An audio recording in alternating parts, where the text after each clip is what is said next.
Welcome, dear friends of Books and Voices of Revelation. Next, we have the narration of the following audiobook. They Got Married, and They Were Helpful, by Arnoldo Canclini. Part 2. Unanimous in the Love of Souls. Jorge D. Boardman and Sara Hall. A certain literature that is very common in our days has caused many people, young people, and very young people for the most part, to form a curious prejudice, according to which every love story must be embellished by a certain number of difficulties, tears, and disagreements, which serve to who knows what they are for. The story we are now going to tell, of two souls who loved each other as deeply as possible and who fought together for the duration of their lives, shows the ridiculousness of such an idea. They both had identical visions for their lives, they met, understood and loved each other, and eventually got married. All this happened in the United States from the year 1823. Jorge was a 22-year-old professor at Waverly College in Maine. He was a faithful and active Christian in God's vineyard. News of the missionary work his brothers were doing in Burma was constantly coming to his knowledge. The names of Judson, Coleman, and Wheelock, pioneers of that beautiful task, were very familiar to him, and therefore the sad news of the death of the last two touched him deeply, and made him resolve to fill one of those vacant places. At the same time, the same thoughts shook the mind of Sara Hall, a young Christian of 20 and very consecrated, who lived in Salem, in the neighboring state of Massachusetts. Ever since her conversion some years before, the possibility of working in missionary work had been seriously considered by her, though she had been directed more towards the Indians of her own country. God wanted these two kindred spirits to come together for the greater glory of his kingdom, and for that purpose, he sent George to Salem.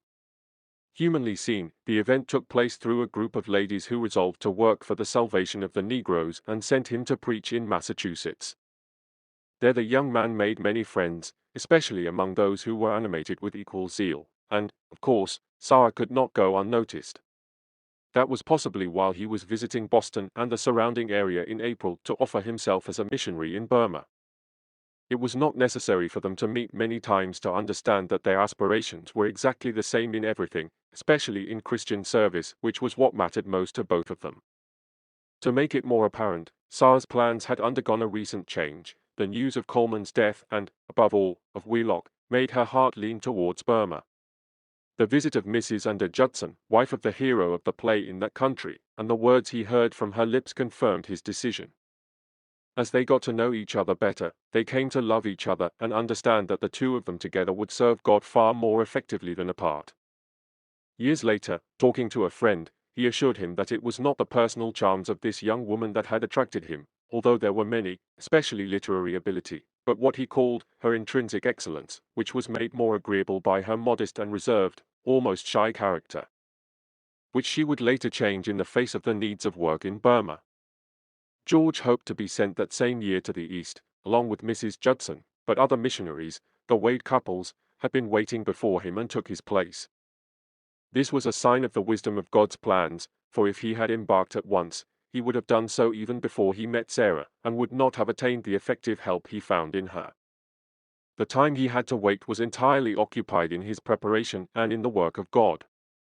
Her diary and her letters reveal to us that the love of souls needed was the feeling that completely dominated her at that time, and what remains of Sara's mind shows that her mind corresponded entirely to that of her beloved.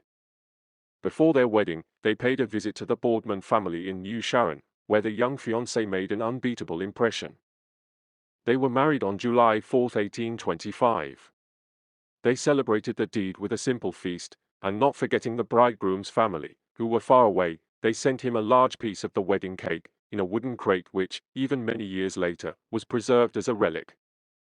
George had been ordained on February 16 and spent the last few months on a missionary awakening trip.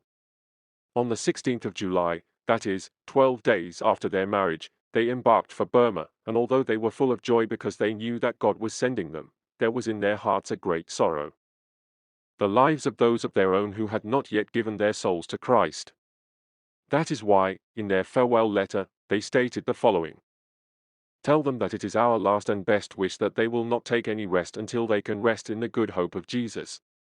As they sailed, Sara let her skillful pen flow, and from it sprang the beautiful verses that we transcribe below and that lose much of their charm when translated. When I am far from those whose tenderness from evil in youth protected me, and far from those who gladly received the sweet affection of a sister, when, on a heathen and distant shore, I look upon the deep, blue ocean, and know that the waves that carried our ship thither have left me alone. Perhaps a memory of youthful days' tears will flow from my eyes, and fragments of forgotten songs will perhaps awaken the echo of a sigh. Oh, can you then forgive my tears? To my heart when it trembles, will you forgive it? And will you show me the blessed regions where friends gather, so that they may not be lost any more? And when the severe storm comes upon us, when, through some deep and unexpected sorrow, my cheeks pale and my form wears out, will you then show me sweet and happy relief? And then, in a soothing voice, will you narrate the sorrows of Christ to me, making my sorrowful heart rejoice with that kind saying, all is well? When loneliness and strength leave me, and one day sickness surrenders me, oh, will you watch at the bedside of your dying lover? And when the cold hand of death leads me to my home, yonder in heaven, and to the damp and repulsive earth, in cold embrace, this surrendered form be, oh, I need to ask thee if then, in the sweet, starry night, thou wilt go to the lonely valley to meditate there upon my grave. And when your memory goes back looking for scenes and days long gone, oh, may the veil of love hide the frailty of the one who sleeps now. And you can weep and rejoice, because pleasant is the joy of sorrow, and as much as you look up to heaven through your tears, your God will give you relief. In the tomb will you then kneel to her who will no longer pray by your side, and will you give your heart again to the God who endured innumerable sorrows for you? And while thy feet are on the wandering earth, thy eyes thou shalt raise to happy scenes where, for holy love all absorbed, in heaven to receive thee, I will wait for thee. Sara did not imagine that those wishes of hers would not be fulfilled, for she would be the one who would see her spouse carried away by the cold hand of death.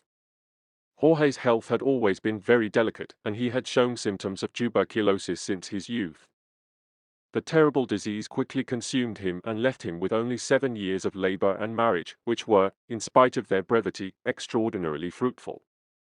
Later, she became the wife of the greatest of that country's missionaries, Adoniram Judson, the successor of the woman who decided her vocation. But that will be told elsewhere. The end. End of this second half.